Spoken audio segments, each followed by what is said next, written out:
आज हम एक बंगाली परिवार की सच्ची और बेहद डरावनी कहानी के बारे में बात करने जा रहे हैं। एक ऐसी कहानी जिसमें उनका सपनों का घर एक कभी न खत्म होने वाले बुरे सपने में तब्दील हो गया। देखिए, ये कहानी सिर्फ एक घर की नहीं है, बल्कि उस जमीन की है जिस पर वो घर बना था। एक ऐसी जमीन जो अपने नीचे एक बहुत ही भयानक राज दबाए हुए थी। कहानी की शुरुआत होती है साल 2011 में। परिवार के मुखिया यानी पैमेला के पिता के मुंह में एक छोटा सा घाव हो जाता है। पहली नज़र में ये एक मामूली सी बात लगी, जैसे कोई आम छाला हो। किसी ने भी ये नहीं सोचा था कि ये एक भयानक सिलसिले की बस शुरुआत होने वाली है। लेकिन जब डॉक्टर ने उस छोटे से घाव की जांच की तो एक दिल दहला देने वाली सच्चाई सामने आई। वो कोई मामूली घाव नहीं था, वो स्टेज 2 कैंसर था। बस इस एक खबर से उस परिवार की दुनिया मानो उजड़ सी गई और यहीं से घटनाओं का वो दौर शुरू हुआ जिसे समझ पाना नामुमकिन सा था। पिता की इस बीमारी के साथ साथ एक और बहुत ही अजीब घटना जुड़ गई थी। हर बार जब भी उनका इलाज नाकाम होता तो उनकी पत्नी को एक ही सपना बार बार आता। सपने में एक धोती पहना हुआ लड़का था जो उन पर अजीब तरह से हंस रहा था, और हर नाकाम कोशिश के साथ उस लड़की की हंसी और भी ज्यादा डरावनी होती जाती थी। तो सवाल यही उठता है कि क्या यह सिर्फ एक दुर्भाग्यपूर्ण बीमारी थी या इसके पीछे कोई बहुत पुराना श्राप काम कर रहा था। इस आज की त्रासदी के पीछे उस जमीन का कौन सा प्राचीन रहस्य छिपा हुआ था। इस कहानी की जड़ तक पहुंचने के लिए हमें थोड़ा सा समय में पीछे चलना होगा।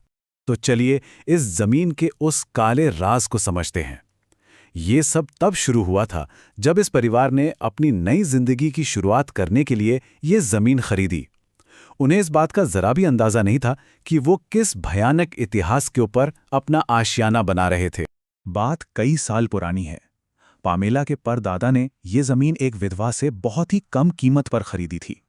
जब घर बनाने के लिए खुदाई शुरू हुई तो मजदूरों को जमीन के नीचे से एक के बाद एक कई इंसानी कंकाल मिले। बाद में जब पता किया गया तो मालूम हुआ कि ये जमीन तो उन कर्जदारों की एक गुप्त कब्रगाह थी जिन्हें पैसे न चुका पाने पर मारकर यहीं दफना दिया जाता था। तो सोचिए, इस जमीन पर दो बिल्कुल अलग अलग ताकतें एक साथ मौजूद थीं। एक तरफ तो मिट्टी के नीचे दफन उन मारे गए लोगों का श्राप था, और दूसरी तरफ एक बहुत बड़ा नीम का पेड़ था जिसे आस पड़ोस के लोग समृद्धि लाने वाला मानकर पूजते थे। ये पेड़ एक पवित्र शक्ति का प्रतीक था, लेकिन यही पेड़ आगे चलकर एक बहुत बड़े संघर्ष की वजह बनने वाला था। अब कहानी उस मोड़ पर आती है जहां एक फैसला सब कुछ बदल कर रख देता है। ये एक पेड़ और उससे जुड़ी चेतावनियों की कहानी है। एक ऐसा संघर्ष जिसने इस परिवार की किस्मत को हमेशा हमेशा के लिए बदल दिया। हुआ ये कि परिवार ने अपने घर को और बड़ा करने का फैसला किया, लेकिन जब इंजीनियर ने जगह का मुआयना किया तो उसने एक शर्त रख दी। शर्त ये थी कि अगर घर को मनचाहे तरीके से बनाना है तो उस पवित्र नीम के पेड़ को काटना ही पड़ेगा, क्योंकि वो ठीक रास्ते में आ रहा था। इस फैसले के बाद परिवार को एक एक करके 3 साफ चेतावनियां मिली जिन्हें उन्होंने नजरअंदाज कर दिया। पहली, पड़ोस की एक बुजुर्ग महिला ने हाथ जोड़कर पेड़ न काटने की भीख मांगी। दूसरी, परिवार के ही बड़े चाचा ने इसका कड़ा विरोध किया। उन्हें अंदर से महसूस हो रहा था कि ये एक बहुत बड़ी गलती होगी। और तीसरी और सबसे बड़ी चेतावनी, छोटे चाचा की फुटबॉल खेलते हुए आंख में ऐसी भयानक चोट लगी कि उनकी एक आंख की रोशनी हमेशा के लिए चली गई। अपने भाई की चोट के बाद तो पामेला के पिता का गुस्सा और भी ज्यादा भड़क गया। उन्होंने इन चेतावनियों को समझने की बजाय उल्टा उस नीम के पेड़ को ही इन सारी मुसीबतों की जड़ मान लिया। उनका गुस्सा और जिद इस कदर बढ़ गई कि उन्होंने उस पेड़ को काटने का पक्का फैसला कर लिया। और फिर वो रात आई जब उस पेड़ को काट दिया गया। जिस रात वो पेड़ गिरा, उसी रात से उस घर में आत्मा का बदला शुरू हो गया और परिवार की जिंदगी में डरावनी घटनाओं का एक कभी न खत्म होने वाला सिलसिला शुरू हो गया। पेड़ कटते ही घर में अजीबोगरीब घटनाएं होने लगीं। रात में दरवाजे पर जोर जोर से कोई दस्तक देता, पर बाहर देखने पर कोई नहीं होता था। बच्चों के कमरे में एक धोती पहने हुए करीब 10 साल का लड़का घूमता हुआ दिखाई देने लगा। पामेला को तेज बुखार रहने लगा और जो 3 साल का छोटा बेटा था वो आधी रात को अचानक उठकर खिड़की की तरफ घूरते हुए चीख चीख कर रोने लगता था।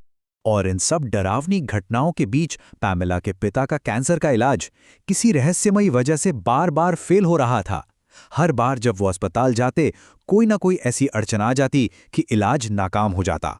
ऐसा लग रहा था मानो कोई अनदेखी ताकत उन्हें ठीक ही नहीं होने देना चाहती थी। और फिर 9 जून 2012 का वो दिन आया। पामेला के पिता अचानक जमीन पर गिर पड़े। उन्होंने खून की उल्टी की और ठीक उसी तरह उनकी मौत हो गई, जैसा उनकी पत्नी ने अपने उस बुरे सपने में देखा था। वो डरावना सपना अब हकीकत बन चुका था। पिता की मौत के बाद भी परिवार पर आया संकट टला नहीं था। लेकिन कहते हैं ना, जब आधुनिक दवाएं और विज्ञान हार मान जाते हैं, तब कभी-कभी एक सपना उम्मीद की किरण बनकर आता है। एक ऐसा समाधान जो किसी ने सोचा भी नहीं था। पिता की मौत के बाद छोटे बेटे को अचानक इतना गंभीर अस्थमा हो गया जो किसी भी इलाज से ठीक नहीं हो रहा था। उधर पामेला को डबल टाइफाइड हो गया और वो धोती वाला भूतिया लड़का अब मां को फिर से दिखाई देने लगा था। ये साफ था कि उस आत्मा का बदला अभी पूरा नहीं हुआ था। जब हर तरफ से रास्ते बंद हो गए तो पूरी तरह से टूट चुकी मां ने बस देवी काली से प्रार्थना की। और फिर एक रात उनके सपने में लाल साड़ी पहने एक औरत आई। उस औरत ने कुछ ज्यादा नहीं कहा, बस एक बात कही, उसकी जगह पर एक छोटा नीम का पेड़ लगा दो। मां ने अगले ही दिन बिल्कुल वैसा ही किया। उन्होंने उसी जगह पर एक नया नीम का पौधा लगाया और उसकी देखभाल अपने बच्चे की तरह करने लगी। और यकीन मानिए, जैसे जैसे वो नया पेड़ बढ़ने लगा, परिवार की सेहत में चमत्कारी रूप से सुधार आने लगा। परिवार की हालत तो अब सुधर रही थी, लेकिन मां के मन में अब भी एक सवाल था। आखिर वो धोती वाला लड़का था कौन? इस सवाल का जवाब पाने के लिए वो एक मंदिर गईं, जहां पुजारी ने उस आत्मा की असली पहचान का खुलासा किया। पुजारी ने बताया कि वो आत्मा एक ब्रह्मदैत्य की थी। बंगाली लोक कथाओं के हिसाब से ब्रह्मदैत्य एक ऐसे ब्राह्मण की आत्मा होती है जिसकी मौत अप्राकृतिक रूप से हुई हो, और ये आत्माएं अक्सर पवित्र माने जाने वाले नीम या बरगद के पेड़ों में ही वास करती हैं। तो अब इस पूरी कहानी का कारण और प्रभाव बिल्कुल सीधा और साफ था। परिवार ने पेड़ काटकर उस ब्रह्मदैत्य का घर उजाड़ दिया था। बदले में उस ब्रह्मदैत्य ने परिवार पर बीमारी, दुर्भाग्य और मौत का कहर बरसाया। और जब परिवार ने नया पेड़ लगाकर उस आत्मा का घर उसे वापस लौटा दिया तो उन्हें अपनी शांति वापस मिल गई। ये कहानी हमें एक बहुत गहरे सवाल पर सोचने के लिए मजबूर करती है। क्या परिवार को एक पवित्र स्थान का अपमान करने की सजा मिली, या फिर जब उन्होंने सम्मान दिखाया तो उन्हें उसी आत्मा का आशीर्वाद मिला? ये सजा और आशीर्वाद के बीच की एक बहुत ही महीन रेखा है। आज भी पामेला कहती है कि जब भी तेज बारिश होती है या हवा चलती है तो उन्हें साफ तौर पर महसूस होता है कि उस नीम के पेड़ के पास कोई खड़ा है और उन्हें देख रहा है।